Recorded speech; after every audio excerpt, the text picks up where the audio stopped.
Le journal des médias. Et puis on commence ce journal des médias avec une information qui a fait beaucoup de bruit ce week-end concernant Cyril Hanouna. Oui, samedi, le Parisien aujourd'hui en France déclarait que la collaboration entre l'animateur et Canal+, propriétaire de la chaîne C8, touchait à sa fin.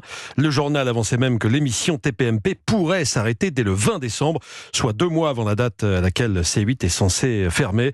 Cette information a été démentie par le directeur général de Canal+, Gérald Brice-Viret, qui assure que TPMP ira jusqu'au bout, c'est-à-dire donc jusqu'à fin février. Tous les efforts sont déployés, dit-il, pour envisager des alternatives permettant de préserver la présence de Cyril Hanouna sur nos antennes. Nous sommes en ligne avec le directeur général de C8, Franck Apieto. Bonjour Franck, vous nous confirmez que Cyril Hanouna est assuré que son émission ira au minimum jusqu'à la fermeture de C8, donc fin février. Tout à fait. Cyril restera à l'antenne jusqu'à la dernière minute, ainsi que toutes les autres productions de la chaîne. C'est très important pour nous. Il faut savoir qu'aujourd'hui, si vous regardez les chiffres au mois d'octobre, on est très largement leader. C8 est très largement leader, avec une PDA de 3,5 devant TMC qui est à 3 et W9 qui est à 2,4. Et il est pour nous très important de préserver la qualité de nos programmes et l'attractivité de notre grille auprès des téléspectateurs qui aiment consommer C8. C'est quand même la chaîne préférée aujourd'hui de la TNT, des téléspectateurs français. Justement, on va maintenir le cadre et travailler jusqu'au bout. Justement, Franck Apieto, vous le dites, les audiences sont très fortes. Beaucoup se posent la question de savoir quel sera l'avenir de Cyril Hanouna et de cette émission Touche pas à mon poste au sein du groupe Canal+. Est-ce qu'il est envisageable que cette émission aille sur une autre chaîne du groupe, par exemple ?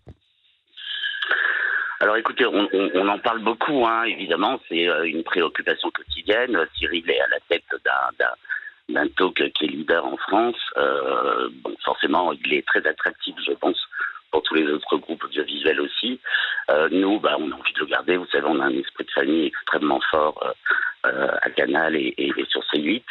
On discute, on est en train d'échafauder toutes les hypothèses possibles pour que l'avenir soit le plus radieux pour tous les employés du groupe qui sont aujourd'hui en danger suite à la décision de l'Arcom et évidemment pour Cyril et ses équipes. Et alors quelles sont ces hypothèses, Franck ? Est-ce qu'il serait possible, par exemple, que Cyril Hanouna poursuive la diffusion de son émission sans passer par un canal de la TNT ? Est-ce que c'est envisageable, ça ? Tout est envisageable aujourd'hui. C'est absolument passionnant à faire. C'est-à-dire que vraiment, on travaille sur toutes les hypothèses. On n'a rien rejeté. Après, évidemment, il faut aussi faire les comptes et étudier les résultats de chacune de ces hypothèses. Mais toutes les hypothèses sont ouvertes. Et vous avez déposé un recours auprès du Conseil d'État. C'est quoi pour vous les chances de réussite de ce recours et quand est-ce que vous serez fixé vraiment sur l'avenir de C8 ? Alors ça, c'est plutôt à l'Arcom de vous répondre pour les dates, le calendrier exact. Non, écoutez, oui, on a fait un recours. Alors moi, j'ai envie d'être optimiste, donc j'espère que le Conseil d'État va tenir compte des excellents arguments. C'est-à-dire que vous savez, il y a plusieurs critères. Il y a le critère de l'audience et les chiffres parlent d'eux-mêmes. Il y a le critère de la proposition éditoriale, la diversité des programmes. Et C8 est forcément leader. Vous savez, on a une convention qui nous contraint à 7h10 par jour. Inédit, c'est donc jamais diffusé ailleurs. Donc on est la seule chaîne à produire 4 quotidiennes par jour. On a des magazines culturels, des magazines sur le monde associatif, des magazines sur le bien-être.